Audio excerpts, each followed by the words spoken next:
Hello friends, मेरा नाम शिखर वर्मा है। आज हम लोग एक नया subject financial awareness and messages के बारे में पढ़ेंगे। इसके शॉर्ट फॉर्म को हमने फेम नाम दिया है। इसमें हम चार इम्पॉर्टेंट चीज़ों को समझेंगे। सबसे पहले हम फाइनेंस के बेसिक कॉन्सेप्ट्स को समझने की कोशिश करेंगे, जिससे कि हमें बेसिक फाइनेंशियल अंडरस्टैंडिंग हो जाए। उसके बाद हम ये देखेंगे कि हम इन कॉन्सेप्ट्स को लेकर बेसिक बैंकिंग कैसे सीख सकते हैं। एक बार हम बेसिक बैंकिंग सीख जाएंगे तो उसके बाद हम ये देखेंगे कि आज के टाइम में जो डिजिटल सॉल्यूशंस आए हैं बैंकिंग करने के लिए, या अपने फंड्स को इन्वेस्ट करने के लिए, या फंड्स को बोरो करने के लिए, या अपना अकाउंट स्टेटमेंट चेक करने के लिए, तो उन डिजिटल सॉल्यूशंस को समझने की कोशिश करेंगे डिजिटल फाइनेंशियल लिटरेसी में। और एंड में कंज्यूमर प्रोटेक्शन के बारे में सीखेंगे, क्योंकि हम लोग सारे कंज्यूमर्स हैं बैंकिंग सिस्टम के और फाइनेंशियल सिस्टम के भी।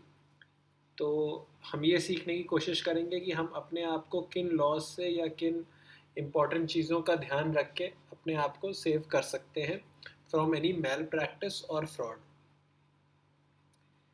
आज हम लोग बेसिक फाइनेंशियल अंडरस्टैंडिंग के कुछ पार्ट्स को पढ़ेंगे, जिसमें हम लोग सिंपल इंटरेस्ट और कंपाउंड इंटरेस्ट का मतलब डिटेल में देखेंगे।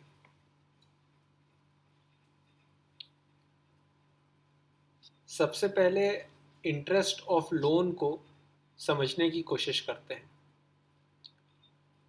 Hello, my name is Chetan.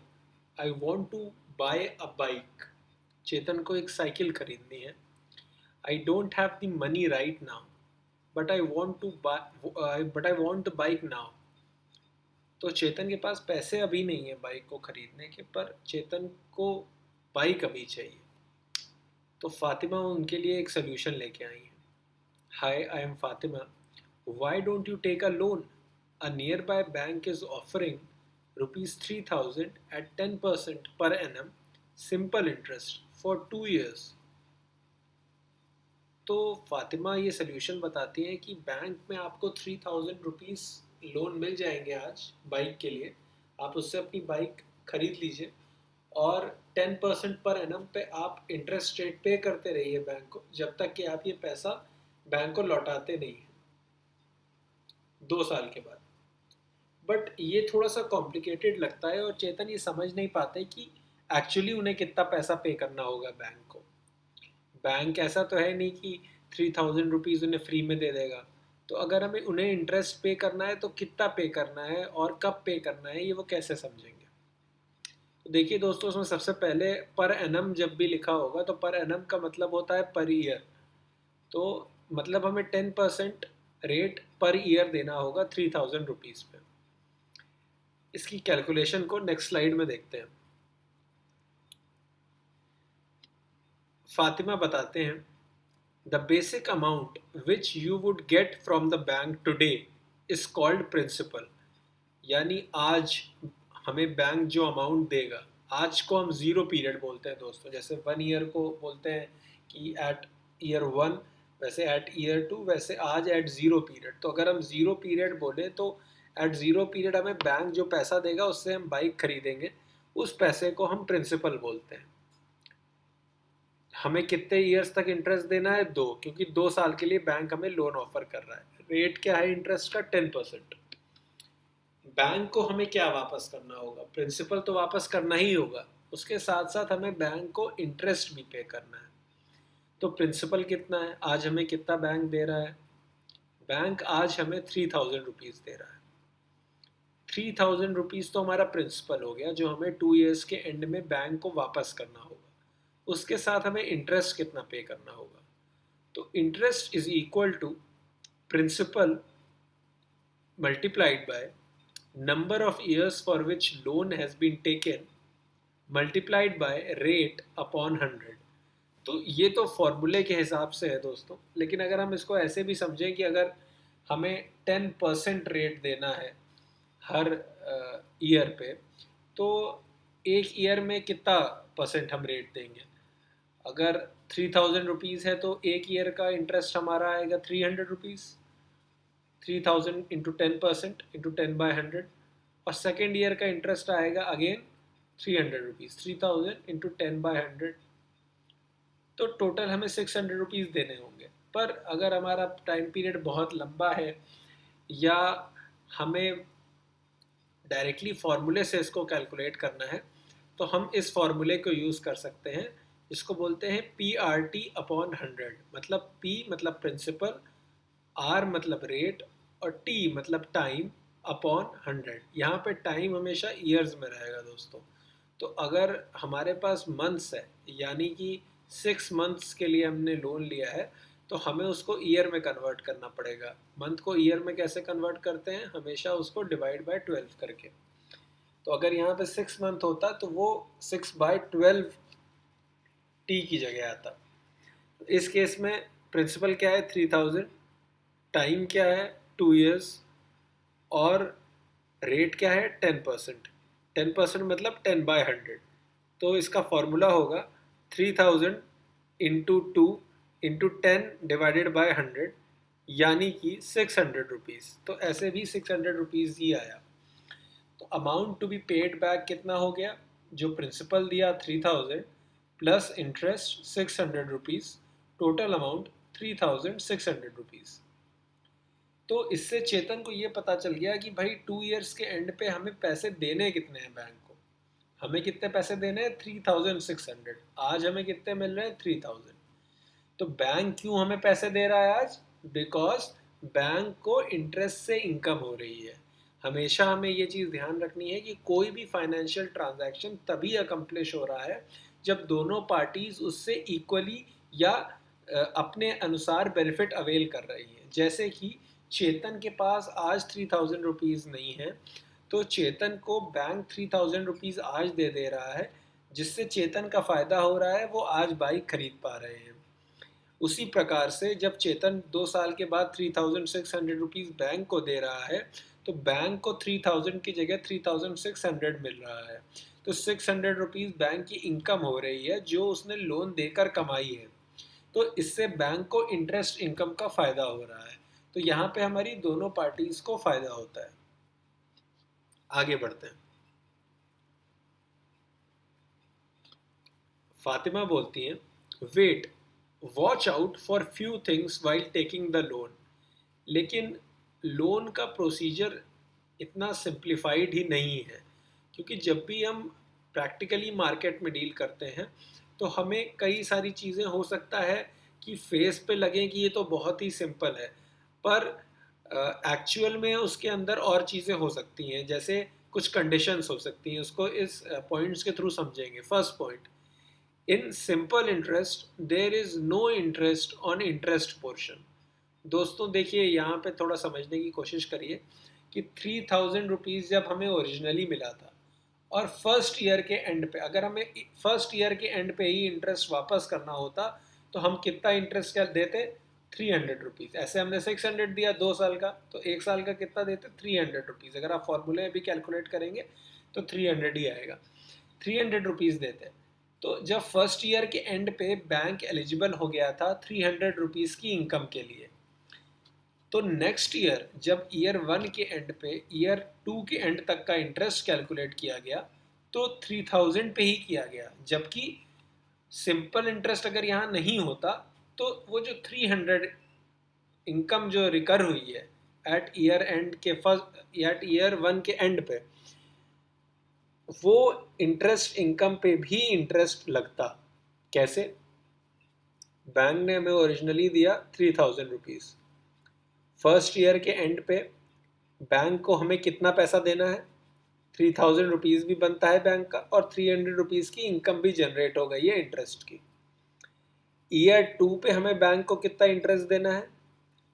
Logically हमें 3000 पे भी इंटरेस्ट देना चाहिए, और 300 की इनकम जो ईयर 1 पे ही बैंक की बन गई थी, पर हम उस इनकम को भी ईयर 2 के एंड पे दे रहे हैं, तो उस अमाउंट पे भी इंटरेस्ट बनना चाहिए, पर सिंपल इंटरेस्ट में बनता नहीं है। जब सिंपल इंटरेस्ट की बात होती है तो इंटरेस्ट सिर्फ प्रिंसिपल पे लगता है। इसलिए अगर मान लीजिए आप 10 साल का या 15 साल का या 20 साल का सिंपल इंटरेस्ट पे लोन ले रहे हैं, और आपने इनिशियल जो भी वैल्यू पे लोन लिया है उसी वैल्यू पे हमेशा इंटरेस्ट लगेगा। कभी ऐसा नहीं होना चाहिए कि कोई हमें ऐसा कह रहा हो कि भाई आप तो 10 ईयर्स के लिए लोन ले रहे हैं, तो जो ईयर 1 पे, ईयर 2 पे, ईयर 5 पे जो इंटरेस्ट की इनकम होगी उसको हम प्रिंसिपल में ऐड कर देंगे आगे का इंटरेस्ट निकालने के लिए। ऐसा नहीं होना चाहिए। जब सिंपल इंटरेस्ट की बात होगी तो इंटरेस्ट सिर्फ प्रिंसिपल अमाउंट पे ही लगेगा। Second, always read the terms and conditions properly before taking the loan as they vary with different banks। मतलब कि टर्म्स एंड कंडीशन देखना बहुत ज़रूरी है दोस्तों, क्योंकि हो सकता है कि चेतन स्टेट बैंक में मान लीजिए लोन लेने जाते हैं। स्टेट बैंक उन्हें कहता है भाई आप 3000 रुपीज़ ले लीजिए, 2 ईयर्स के एंड पे मुझे 3600 रुपीज़ दे दीजिएगा। वो पंजाब नेशनल बैंक में भी जाते हैं। पंजाब नेशनल बैंक उनको कहता है कि भाई मैं 10% नहीं, मैं तो 8% पे ही आपको लोन दे दूंगा। तो कम कॉस्ट इनकर होगी, तो चेतन हो सकता है उनके पास जाने की सोचे, पर हो सकता है पंजाब नेशनल बैंक ने ये कह रखा हो कि मैं 3000 रुपीज़ आपको तब दूंगा जब आप मेरे नाम पे कोई अपना असेट गिरवी रखेंगे। मतलब कि एक असेट आप मुझे तब तक के लिए मेरे नाम पे करेंगे कि अगर आप ये 3000 रुपीज़ नहीं वापस कर पाए या 3600 रुपीज़ वापस नहीं कर पाए तो मैं वो असेट आपसे ले लूँगी। अब मान लीजिए चेतन के पास कोई एसेट है ही नहीं और उसने लोन ले लिया पीएनबी का, तो वो परेशान हो सकते हैं बाद में। इसलिए हमें सारी कंडीशंस जो भी लोन की हैं वो प्रॉपरली पूछनी है। कभी भी किसी बैंक से कोई भी लोन लेना है तो हर कंडीशन को ध्यान से पढ़ने की ज़रूरत है। Third, always read the fine print. Example, if loan was available at 1% per month instead of 10% per annum, we can think that 1% is cheaper। क्योंकि हमें लग सकता है भाई यहाँ तो 1% पे मिल रहा है और वहाँ तो 10% पे मिल रहा था। बट एनुअल बेस पे जब देखेंगे तो ये 1% पर मंथ है, तो एनुअली ये कितना हुआ 12%। तो ये महंगा हुआ 10% के मुकाबले।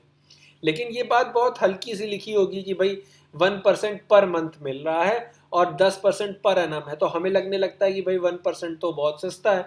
पर सस्ता नहीं है वो जब ईयर, हमेशा जब भी कंपैरिजन होगा फाइनेंस में वो हमेशा इक्वल चीज़ों में होगा। Equals to be treated equally, जो इक्वल है उन्हीं के बीच में कंपैरिजन किया जाएगा। तो अगर एक जगह पर एनम है तो दूसरे को भी हमें पहले पर एनम ला के उसको कंपेयर करना है। सिर्फ 10% और 1% को देख के ऐसा नहीं समझना है कि 1% है तो वो कम है, क्योंकि 1% एनुअल बेस पे 12% होता है। एक महीने का सिर्फ 1% है, 12 महीने का 12% है, तो 12% तो 10% से महंगा हो जाता है।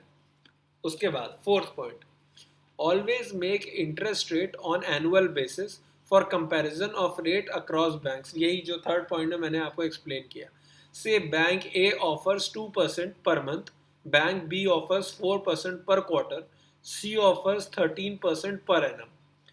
तो एक रेट है 2%, एक रेट है 4%, एक रेट है 13%, तो कैसे कंपेयर करें इसको? क्योंकि सारे लोन अलग अलग पीरियड के लिए हैं। कोई 2 मंथ्स के लिए है, कोई 4 मंथ्स के लिए, क्वार्टर के लिए है, कोई ईयर के लिए है। तो एनुअल बेसिस पे देखेंगे तो 2% वाला पर मंथ है तो एनुअल बेस पे हो जाता है 24%। 4% पर क्वार्टर एनुअल बेस पे हो जाता है 16%। 4 क्वार्टर्स होते हैं हर ईयर में, तो एक क्वार्टर का 4%, तो 4 क्वार्टर का 16%, 4 into 4, और 13% तो एनुअल पहले से है। तो हम देखते हैं कि 2, 4 और 13 में एक्चुअली 13 चीपर है जब एनुअल बेस पे देखा जाता है। तो इसलिए हमें सारे टर्म्स एंड कंडीशंस को ध्यान से पढ़ने की ज़रूरत है। तो चेतन यहाँ पे कहते हैं yes I will take care of these points before taking the loan. Second चीज़ आज हम जो पढ़ेंगे वो है compounding. Hi Fatima, I went to another bank, they were offering me loan of 3000 at 10% compound interest. It appears that this will be same as 10% simple interest. Let's calculate। तो फातिमा इनको कहती है let's calculate and see। अब यहाँ पे देखिए चेतन को ये डाउट होता है कि 10% कोई सिंपल इंटरेस्ट पे बोलता है, कोई बोलता है कि 10% कंपाउंड इंटरेस्ट पे है। तो क्या ये दोनों सिमिलर हैं? आंसर है नहीं, बिल्कुल नहीं। कंपाउंडिंग का क्या मतलब होता है? जब हम बात करते हैं कंपाउंडिंग की, तो कंपाउंडिंग का बेसिक फाइनेंस में मतलब ये है कि इंटरेस्ट ऑन इंटरेस्ट। यानी कि जो मैंने थोड़ी देर पहले आपसे एक डिस्कशन किया कि 3000 रुपीज़ मैंने आज लिया और 2 ईयर्स के बाद मैं उसको 600 रुपीज़ बैंक को लौटा रहा हूँ। क्यों लौटा रहा हूँ? क्योंकि ईयर एंड 1 के एंड पे बैंक को 300 रुपीज़ की इनकम होगी मुझसे 10% इंटरेस्ट रेट पे, और ईयर 2 के एंड में भी मुझसे 10% इंटरेस्ट रेट से 300 रुपीज़ की इनकम होगी। तो जब मैं फॉर्मूले में, अगर आप फॉर्मूले में जो मैंने फॉर्मूला आपको PRT/100 बताया है, उसमें आप 2 ईयर की जगह 1 ईयर करेंगे तो 300 आएगा। तो ईयर 1 के एंड में बैंक की 300 की इनकम बन गई थी, पर ईयर 2 के एंड में भी 300 की इनकम बनी, क्योंकि इंटरेस्ट रेट हमने चार्ज किया प्रिंसिपल पे ही। पर कंपाउंडिंग कहता है कि नहीं, कंपाउंडिंग कहता है कि भाई ईयर 1 के एंड पे जो 300 रुपीज़ की इंटरेस्ट इनकम हुई बैंक को, नेक्स्ट ईयर का इंटरेस्ट कैलकुलेट करने के लिए उस इंटरेस्ट इनकम को प्रिंसिपल में जोड़ना होगा, क्योंकि वो बैंक का अब प्रिंसिपल बन चुका है। कैसे समझते हैं? Compounding is interest on interest. At the end of every year, the interest amount is added to the principal, and this amount becomes the new principal for the next year. यानी कि हमारे example में जो पिछला हमारा example था, उसको ही, उसके थ्रू ही हम इसको समझते हैं। इन आवर एग्जाम्पल P यानी कि principal was 3000, rate was 10%. Let's see what interest will be at the end of first year. PRT/100, 3000 into 1 year into 10% rate upon 100 equal to 300 rupees. In case of compound interest, this amount will be added to the principal of the second year. मतलब कि अभी हमारा first year पे जब हम simple interest calculate कर रहे थे, तो हमारा ईयर 1 के एंड पे भी इंटरेस्ट निकालने के लिए हम प्रिंसिपल क्या यूज़ करते थे? 3000। ईयर 2 के एंड पे भी इंटरेस्ट निकालने के लिए प्रिंसिपल क्या यूज़ करते थे? 3000। पर जब कंपाउंडिंग की बात करते हैं तो ईयर 1 पे तो 3000 है, ईयर 2 की जब बात होती है तो new principal at year 2 start is 3000 rupees, जो बेसिक प्रिंसिपल था, प्लस जो इंटरेस्ट की इनकम ईयर 1 पे जनरेट हुई उसको भी ये ऐड कर देते हैं बेसिक प्रिंसिपल में। तो बेसिक प्रिंसिपल ईयर 2 पे क्या बन जाएगा? 3000 रुपीज़ प्लस 300, यानी कि बैंक का अब प्रिंसिपल बन चुका है 3300।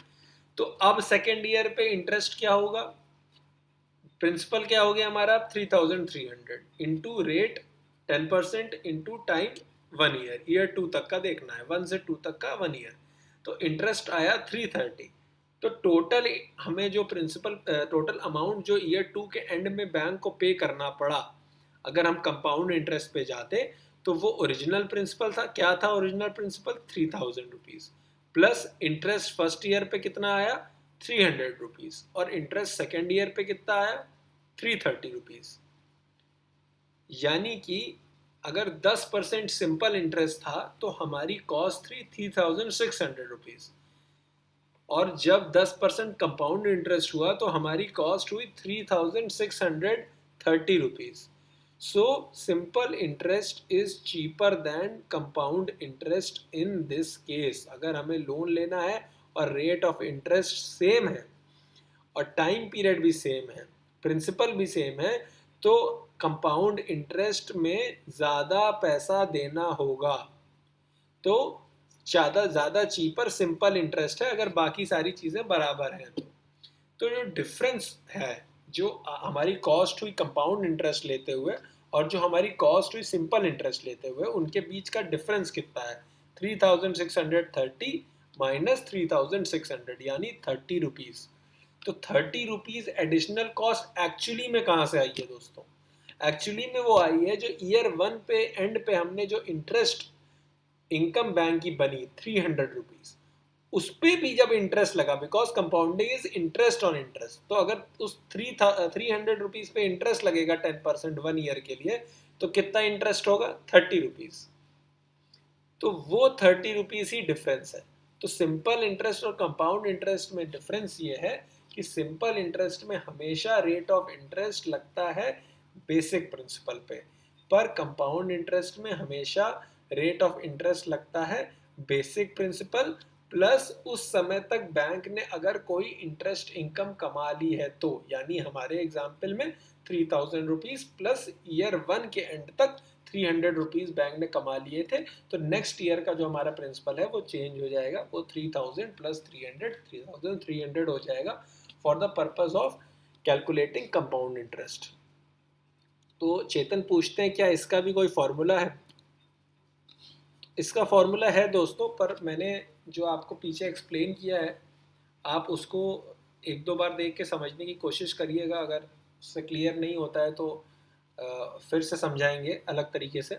बट फार्मूला है, बट फार्मूले के अलावा इसको कॉन्सेप्ट को समझने की कोशिश करिएगा ताकि फार्मूला हमेशा याद रहे, उसको किसी ऐसे उसका रटना ना पड़े उसको, ठीक है। तो चलिए फार्मूले को देखते हैं।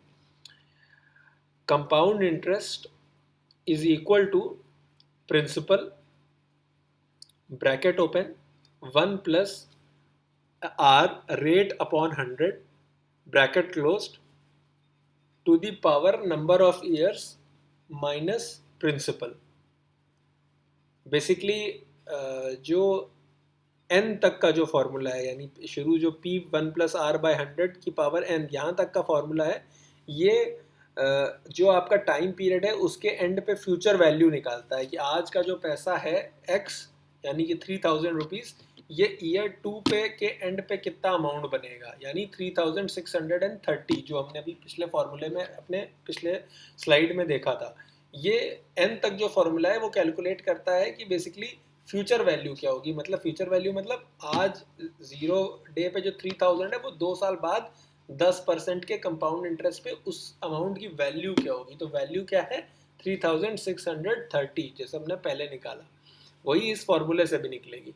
और उसके बाद माइनस पी कर दिया, यानी इस 3630 में से अगर बेसिक प्रिंसिपल माइनस कर दें यानी कि 3000 रुपीज़, तो जो बचेगा वो कंपाउंड इंटरेस्ट है 2 साल का, यानी कि 630 रुपीज़।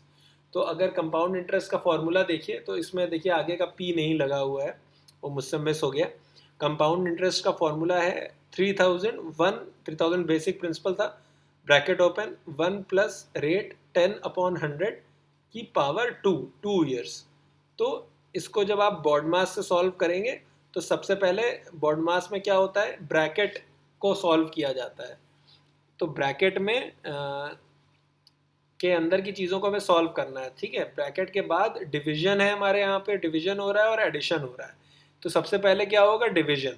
तो 10 अपॉन 100 क्या हुआ, 0.1। तो 1 प्लस 0.1 क्या हुआ, 1.1।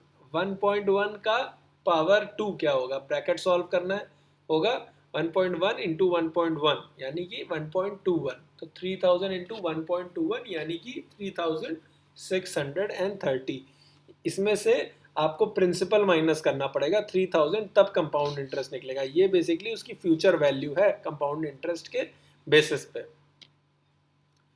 अब देखिए इससे एक बेसिक पॉइंट समझिए कि अगर रेट, टाइम पीरियड और प्रिंसिपल बराबर है, अगर रेट, टाइम पीरियड और प्रिंसिपल बराबर हैं, तो हमेशा अगर लोन लेना है तो सिंपल इंटरेस्ट बेहतर है।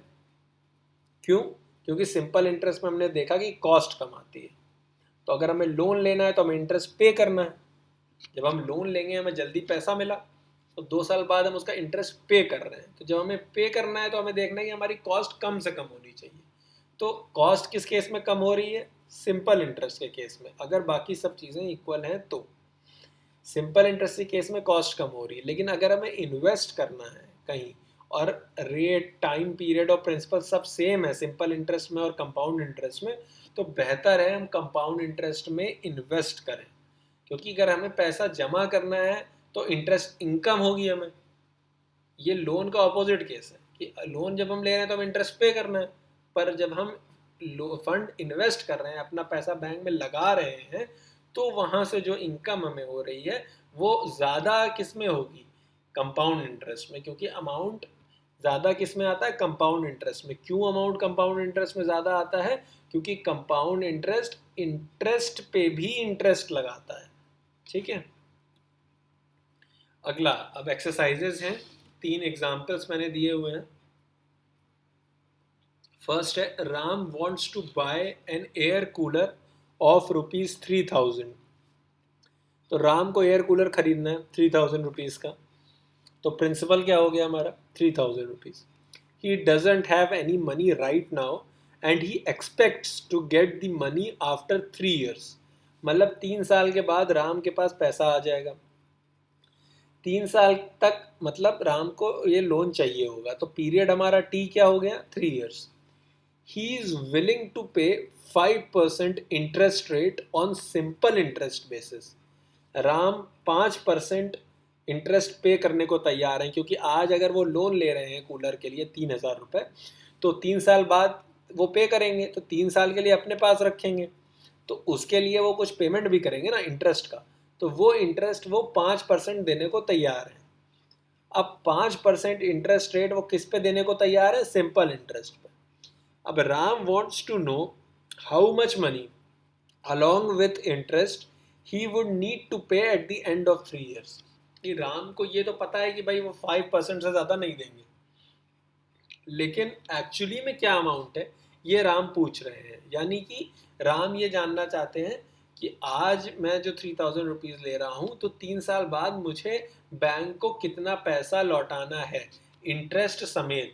तो हमें क्या निकालना है? बेसिक अमाउंट है हमारे पास 3000 प्लस इंटरेस्ट। इंटरेस्ट कैसे निकलेगा वो आपको मैं पहले बताया है, वो आपको वर्कआउट करके मुझे बताना है। रेट 5% है हमारा, सिंपल इंटरेस्ट है और टाइम है हमारा 3 years।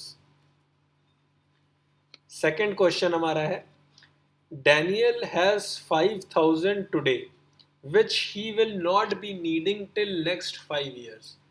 अब डैनियल के पास आज 5000 रुपीज़ है। 5 years तक डैनियल को इन 5000 रुपीज़ की ज़रूरत नहीं है। तो डैनियल ने सोचा कि कुछ इस पे इंटरेस्ट कमा लेते हैं, किसी को दे देते हैं, बैंक को दे देते हैं, या राम को ही दे सकते हैं, राम को 3000 रुपीज़ की रिक्वायरमेंट। तो Daniel wants to earn some interest on this money for which he wishes to invest this money in a bank. अब डैनियल इस अमाउंट को बैंक में इन्वेस्ट करना चाहते हैं। तो बैंक में इन्वेस्ट कर रहे हैं, तो एसबीआई की ब्रांच के पास गए। एसबीआई की ब्रांच ने कहा कि भाई हम 6% इंटरेस्ट रेट आपको देंगे कंपाउंडेड एनुअली। तो डैनियल ये जानना चाहते हैं कि how much interest will Daniel earn eight the end of 5 years। कि डैनियल ने कहा ठीक है 6% पे आप देना चाहते हैं, आप कंपाउंडेड एनुअली भी कह रहे हैं, पर मैं डिसीजन नहीं ले पा रहा हूँ। डिसीजन लेने के लिए मुझे ये चाहिए कि eight the end of 5 years मेरे को कितना इंटरेस्ट मिलेगा। बेसिक तो 5000 आप दे दोगे, उसके अलावा कितना इंटरेस्ट मिलेगा। तो यहाँ पे ये कंपाउंड इंटरेस्ट का अमाउंट पूछ रहे हैं। तो दोस्तों देखिए, पहले में क्वेश्चन क्या था? पहला क्वेश्चन में अगर आप पिछला क्वेश्चन देखें तो राम ये जानना चाहते हैं कि उनको कुल पैसा कितना देना है 3 years के एंड पे, टोटल अमाउंट कितना पेमेंट करना है, प्रिंसिपल भी और इंटरेस्ट भी, दोनों मिला के कितना पे करना है। और डैनियल वाले एग्जाम्पल में डैनियल ये जानना चाहते हैं कि भाई मुझे इंटरेस्ट कितना मिलेगा। प्रिंसिपल तो मैं समझ गया कि 5000 वापस मिल जाएगा, पर इंटरेस्ट एक्चुअली कितना मिलेगा। अगर मुझे ठीक अमाउंट लगेगा तब तो मुझे 6% एनुअली कंपाउंडेड पे इन्वेस्ट करना है, वरना 6% एनुअली कंपाउंडेड वो एक्चुअली कितना अमाउंट है वो ये जानना चाहते हैं। तो आपको इसमें रेट मिलेगा 6% हो गया आपका, कंपाउंड इंटरेस्ट है केस ये, प्रिंसिपल आपका 5000 रुपीज़ हो गया और आपका टाइम पीरियड है 5 years। थर्ड क्वेश्चन है, Salim has ₹100 today, he wants to buy 1 kg of apple after a period of 1 year। Salim के पास आज 100 रुपये हैं, उनको 1 किलो सेब खरीदना है 1 साल के अंत पे। He already knows that apple would cost 110 at the end of first year। Salim को ये बात पहले से पता है कि 1 साल के अंत पे 110 रुपए के एप्पल 1 किलो उनको मिल जाएंगे। सो वो at what rate should Salim invest his money to get 110 at the end of year 1। if he invest money at simple interest and if he invest money at compound interest। तो इस question को समझने की कोशिश करिए। सलीम के पास आज 100 रुपए हैं, अगले 1 साल तक सलीम को कोई और इनकम नहीं होनी है। 1 साल के बाद सलीम को 1 किलो सेब खरीदना है। 1 साल के बाद 1 किलो जो सेब है वो 110 रुपए का मिलेगा। यानी सलीम को कितनी इंटरेस्ट इनकम चाहिए इस 100 रुपए से? 10 रुपए कम से।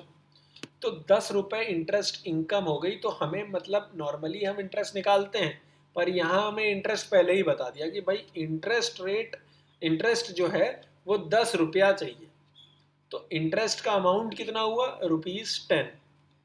प्रिंसिपल का अमाउंट कितना हुआ? ₹100। टाइम क्या हुआ? 1 ईयर। रेट हमें नहीं पता है, यहाँ हमें रेट निकालना है। तो देखते हैं कि आप इसको कैसे समझ के रेट निकालेंगे। बेसिकली ये उसी फॉर्मूले से निकलेगा। उसी फॉर्मूले में हमें कुछ फिगर्स, हर फॉर्मूले में हमें एक फिगर नहीं दी होती है तो हम उसे निकाल सकते हैं।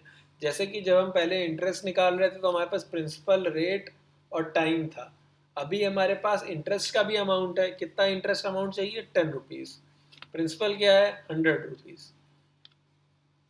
टाइम क्या है? 1 ईयर। रेट क्या है? हमें नहीं पता। रेट हमें दोनों सूरतों में निकालना है। पहली सूरत क्या है? अगर इन्वेस्टमेंट हो रहा है सिंपल इंटरेस्ट पर। दूसरी सूरत क्या है कि अगर इन्वेस्टमेंट हो रहा है कंपाउंड इंटरेस्ट पर। तो सिंपल इंटरेस्ट वाले ए केस में हमें सिंपल इंटरेस्ट का फॉर्मूला लिखना है और उसके थ्रू रेट को खोजने की कोशिश करनी है। और बी वाले केस में हमें कंपाउंड इंटरेस्ट का फॉर्मूला लिखना है और उस फॉर्मूले के थ्रू हमें रेट को ढूंढने की कोशिश करनी है कि किस रेट पे इन्वेस्टमेंट करे सलीम। तो 110 रुपये उसको साल के अंत में मिल जाएंगे, यानी कि 100 तो है ही और 10 रुपीज़ का उसको इंटरेस्ट मिलेगा। तो इंटरेस्ट इनकम जो उसकी होगी वो 10 रुपीज़ की होगी।